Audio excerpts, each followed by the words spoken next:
Yeah. So, this point for Bill, and just to explain, Bill, can you just tell the Assembly Circle your position and what you do with the council for those who don't know? I'm the lucky soul who gets to coordinate on the council side our response to the situation within Friern Barnet. Basically, I run libraries, customer services, revenues and benefits, and a myriad of other things. But tonight I'm here specifically in relation to Friern Barnet Library. And I've got a prepared statement written which kind of outlines the council's position as we see it. Okay, so I'm happy to circulate and I'm going to take that as a proposal. So Bill would like to read something out. I don't know how long it's going to be, but it's up to the group to decide. So I'm going to put it out to the group. We would like to hear it. Can I see some wave your hands? Okay, anyone really against it? Don't really see anybody. Bill, can you, before you start, can you just let us know how long you might be?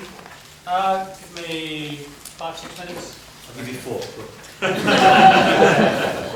Good news and there's bad news, as always.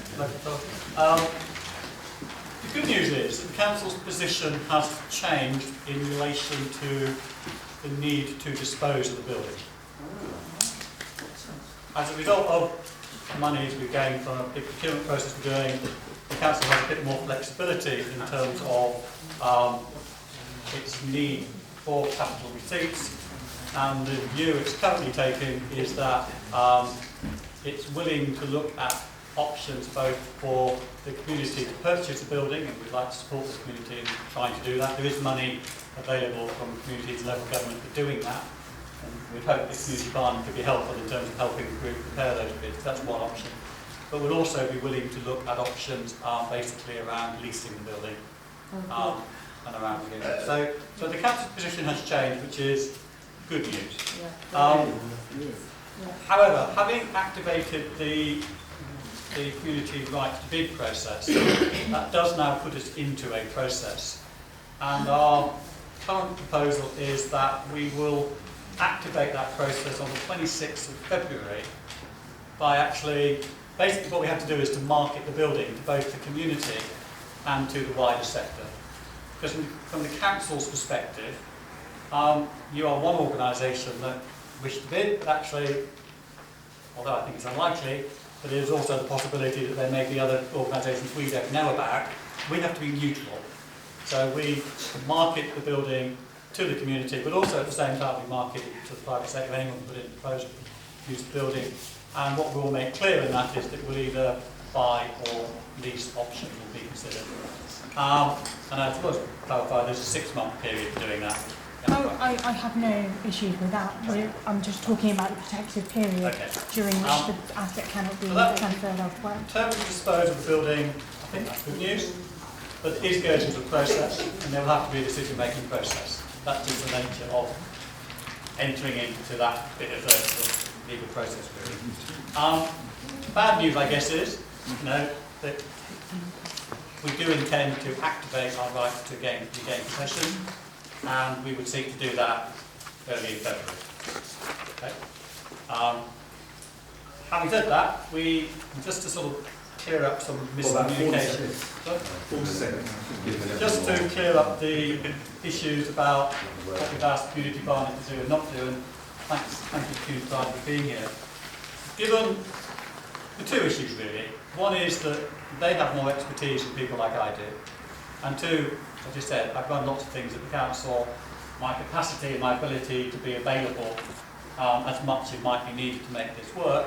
So therefore we've asked Community Barnet if they would act as a sort of honest broker between yourselves and the council, but also they've got a range of expertise. It's kind of what they do, it's their day job, and we believe they could be helpful. So we hope you'd accept that as an offer. We're not asking Community Barnet to take over. We're not asking Community Barnet to, run it. We're simply saying it will probably make the process easier if there are some people who know what they're doing, are experienced in this stuff, who can act both for you, but also advise us and try and act as an honest broker. And that, trust me or not, that's what we're seeking to do in that regard. And that's what we've asked them to do. Therefore, the 4th point I've made in this note, I appreciate that time, is that all of this, from our perspective, is predicated on us getting vacant possession. I know that's not popular with many of you. But that is our position.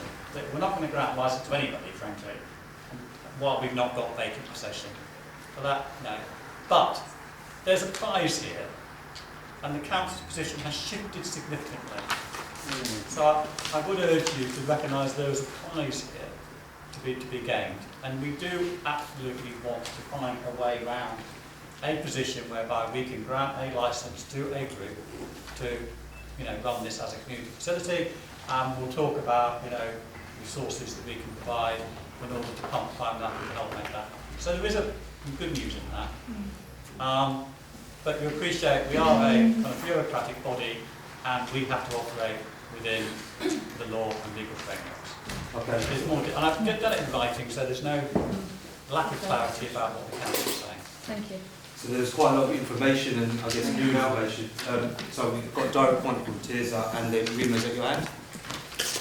Just to ask, what is the logic in insisting on vacant position when you say at the same time you may give a license to grow? And what's the logic in getting rid of all this vibrant thing in order to then renew it? I mean, isn't it a waste, especially in the context of the need to do savings in the community? What's the logic of this waste?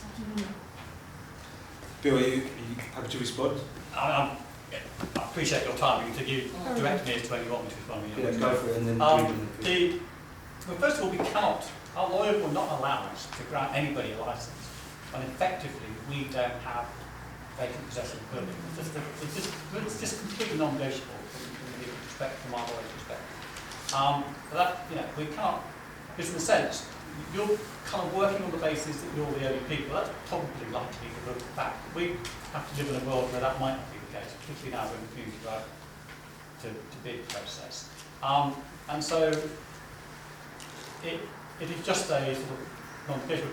We don't want there to be a gap between the eviction and you being able to carry on running the building. But you're in breach of a whole mass of regulations around.